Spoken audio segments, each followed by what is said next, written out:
Bagaimana kabar kamu hari ini? Alhamdulillah baik. Bagaimana dengan sekolahnya? Apakah berjalan dengan baik? Iya, alhamdulillah.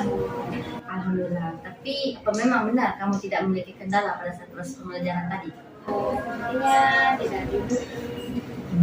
Oke. Lalu ada apa ibu memanggil saya ke sini? Oke, jadi tujuan ibu memanggil kamu itu ke sini karena sebelumnya ibu mendapatkan informasi dari guru-guru dan juga teman kamu bahwa pada kamu itu saat sampai di kelas kamu terlihat seperti kurang percaya diri dan juga dengan memang benar dari apa yang ibu dapat informasi tersebut dan memang ibu melihat tadi juga. Nah, karena melihat hal itu, nah ibu sebagai guru BK prihatin akan hal tersebut. Nah di sini sempat ibu bisa membantu kamu untuk mengatasi hal tersebut lewat layanan bimbingan dan konseling. Apakah kamu bersedia? Iya, bersedia. Oke. Tapi ibu tidak mengganggu waktu kamu kan? Oh, tidak. Oke. Jadi kalau begitu apa bisa kita lakukan sekarang atau bagaimana dengan kamu? Mungkin seharusnya. Kalau begitu ibu ambil sedikit waktunya ya, tidak lama kok. Baik, sepertinya tapi kalau ibu lihat-lihat sepertinya kamu merasa kurang baik hari ini. Nampak dari muka kamu seperti ada yang terganggu. Nah, kira-kira ada apa? Oh ya, sebelumnya ibu mau bertanya. Sebelumnya Narani pernah melakukan layanan bimbingan konseling? Sejauh ini belum ya. Oke, jadi di sini kita akan melakukan konseling. Nah, sebelumnya ibu perkenalkan dulu apa itu BK dan apa proses-proses yang terjadi di dalam BK ini. Jadi BK atau konseling adalah suatu proses interaksi antara konselor dan klien yang dimana itu untuk mengembangkan potensi atau memecahkan suatu permasalahan yang dialami oleh klien. Nah di dalam bimbingan konseling ini terdapat 3 asas. Yang pertama asas kerahasiaan yang merupakan proses interaksi. Nah dimana proses konseling ini yang dimana konselor tidak boleh memperluaskan atau menyebarluaskan cerita yang atau permasalahan yang dihadapi oleh klien ini. Yang kedua, asas keterbukaan. Nah, seorang klien harus menceritakan suatu permasalahannya dan benar-benar apa adanya tanpa menutup-tutupi.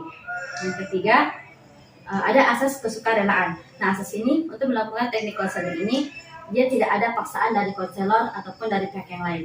Sampai sejauh ini apa kalian sudah paham mengenai dekat?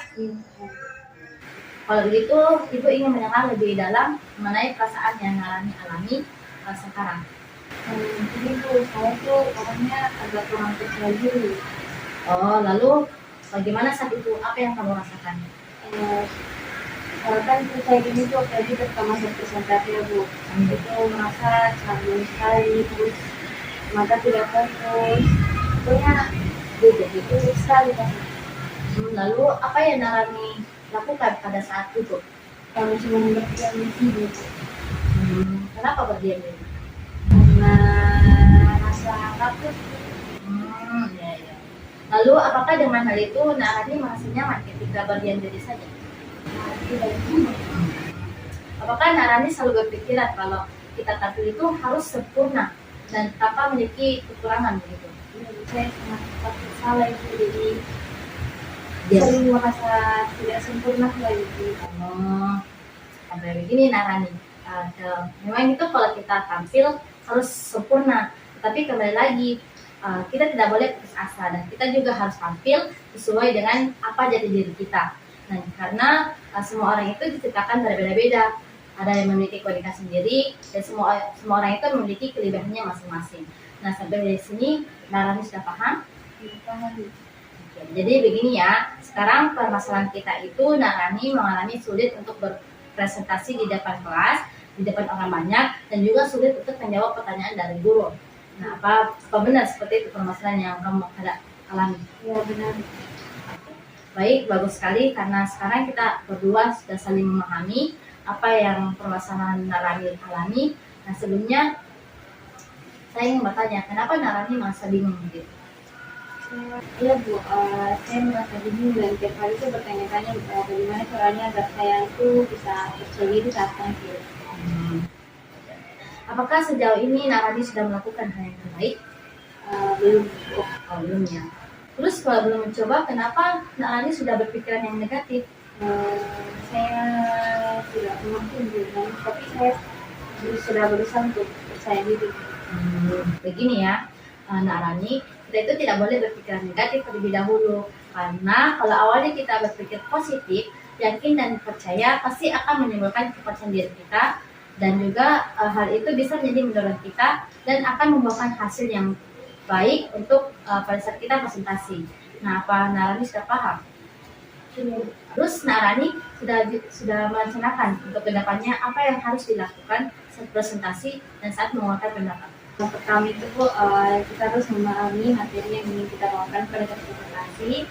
Kemudian yang kedua itu pastinya berkonsentrasi Bu, agar orang yang melihat kita presentasi nyaman. Kemudian yang ketiga itu pastinya berdoa agar diberi kelancaran dan kemudahan pada saat ingin presentasi. Nah, bagus. Nak Rani sudah mengerti apa yang harus Nak Rani lakukan sebelum tampil. Oh iya, alhamdulillah Bu. Setelah diberi saran, saya akan berusaha yang terbaik untuk tampil percaya diri. Baik, sekarang Nak Rani harus lebih semangat ya dengan melakukan hal-hal yang baik agar kita tidak takut dan gugup saat presentasi dan menjawab pertanyaan dari guru. Nah, sebelum pembicaraan kita tutup, bagaimana perasaan Nak Rani sekarang? Oh iya Bu, alhamdulillah. Iya Bu, alhamdulillah saya merasa lebih lega dengan kecemasan saya akan tidak percaya diri untuk tampil pada saat presentasi Bu. Dan ya, oke. Dan tadi juga sudah mengetahui kan langkah-langkah apa saja yang harus dilakukan sebelum tampil. Oke, jadi Ibu bisa simpulkan ya. Jadi kalau kita mau presentasi, yang pertama tak lupa dari jauh-jauh hari kita harus menyiapkan diri kita yang mempelajari lebih dalam materi yang akan dibawakan. Terus yang kedua, Nak Rani harus berpenampilan yang rapi supaya percaya diri Nak Rani itu muncul dikarenakan sudah rapi akan tampilannya. Terus yang ketiga, Nak Rani sebelum mengungkapkan pendapat berdoa dulu kepada Allah, kita diberikan kemudahan dan kelancaran, dan ini yang paling penting. Dan apakah Rani sudah tahu kan doanya? Ya sudah tahu. Oke, nah bagaimana sejauh ini? Apakah sudah jauh lebih paham kan mengenai permasalahan yang kamu alami? Ya, saya lebih paham dan saya lebih yakin nanti. Ya, dan juga Ibu mendoakan agar Nak Rani bisa tampil dengan penuh percaya diri. Semangat. Allah. Apa Nak Rani masih ada yang ingin disampaikan? Sudah tidak. Kalau begitu kita akhiri konser kita pada hari ini ya. Dan sebelumnya Ibu ucapkan banyak terima kasih kepada Nak Rani karena sudah setia dan mau berbagi cerita kepada Ibu mengenai permasalahan yang kamu alami pada hari ini. Dan setelah ini Ibu yakin kamu bisa mengatasinya. Amin. Terima kasih Ibu. Ya, semangat ya, jangan patah menyerah. Jadikan dirimu bahwa kamu pasti sanggup melakukannya. Terima kasih banyak Ibu. Terima kasih banyak atas konser ini. Saya pamit dulu ya Ibu. Semua sukses ya.